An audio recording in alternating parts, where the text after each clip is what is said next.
નમસ્કાર મિત્રો, સ્વાગત છે આપ સૌનું અમારી યુટ્યુબ ચેનલમાં। તો મિત્રો, હાલની આપણે વાત કરીએ તો ગુજરાતમાં 48 કલાકની અંદર બનશે આવું, અને મિત્રો આ વિસ્તારો થઈ જાવ સાવધાન।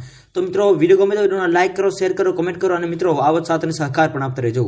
તો હાલની મિત્રો આપણે વાત કરીએ તો ગુજરાત રાજ્યની અંદર ઠંડીની અંદર હવે ધીમે ધીમે ઓછી વધારો ઘટાડો જોવા મળી રહ્યો છે। એવામાં મિત્રો આગામી 48 કલાક સુધી વાતાવરણમાં પલટો આવવાની શક્યતાઓ વ્યક્ત કરવામાં આવી રહી છે। આ ઉપરાંત મિત્રો હાલની આપણે વાત કરીએ તો 3 થી 5 ડિગ્રી વધારે ઘટાડા સાથે જોવા મળી રહ્યું છે। આ ઉપરાંત સૌરાષ્ટ્ર, કચ્છ, દીવ, દમણ, દાદરા, નગર હવેલી વગેરે વિસ્તારોની અંદર તેમજ સૌરાષ્ટ્ર અને કચ્છના અલગ અલગ વિસ્તારોની અંદર લઘુત્તમ તાપમાન નોંધાયો હોવાનો અહેવાલો મળી રહ્યા છે। આ ઉપરાંત કચ્છના અમુક વિસ્તારોની અંદર તાપમાન જે છે એ સામાન્યથી ઘણું ઓછું નોંધાયું હોવાનું પણ અહેવાલો મળી રહ્યા છે। તો બીજી બાજુ દક્ષિણ ગુજરાત અને સૌરાષ્ટ્રના કેટલાક પ્રદેશોની અંદર પણ વચ્ચે ઓછે અંશે તાપમાનમાં વધારો ઘટાડો જોવા મળી રહ્યો છે।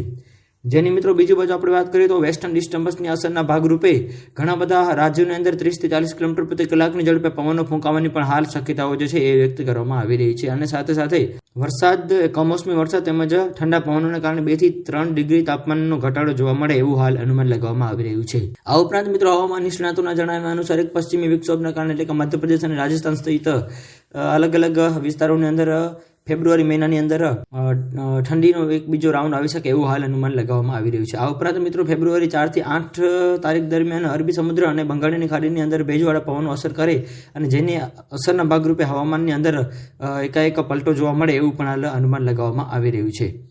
આ સાથે સાથે રાજ્યના અલગ અલગ વિસ્તારો જેવા કે સૌરાષ્ટ્ર, કચ્છ, દક્ષિણ ગુજરાત, ઉત્તર ગુજરાત, મધ્ય ગુજરાત સહિત અલગ અલગ તેમજ દરિયાકાંઠાના વિસ્તારોની અંદર પણ ઓછા અંશે તાપમાનમાં વધારે ઘટાડો જોવા મળી રહ્યો છે। અને મિત્રો પવન ફૂંકાવાની શક્યતાઓની આપણે વાત કરીએ તો દરિયાકાંઠાના વિસ્તારો તેમજ આજુબાજુના વિસ્તારોની અંદર 15 થી 25 કિલોમીટર પ્રતિ કલાકની ઝડપે પવનો ફૂંકાવાની હાલ શક્યતા વ્યક્ત કરવામાં આવી રહી છે। તો મિત્રો વિડીયો ગમે તો વિડીયોને લાઈક કરો, શેર કરો, કમેન્ટ કરો, અને મિત્રો આવો સાથ અને સહકાર આપતા રહેજો। તો મિત્રો આપ સૌનો ખૂબ ખૂબ આભાર।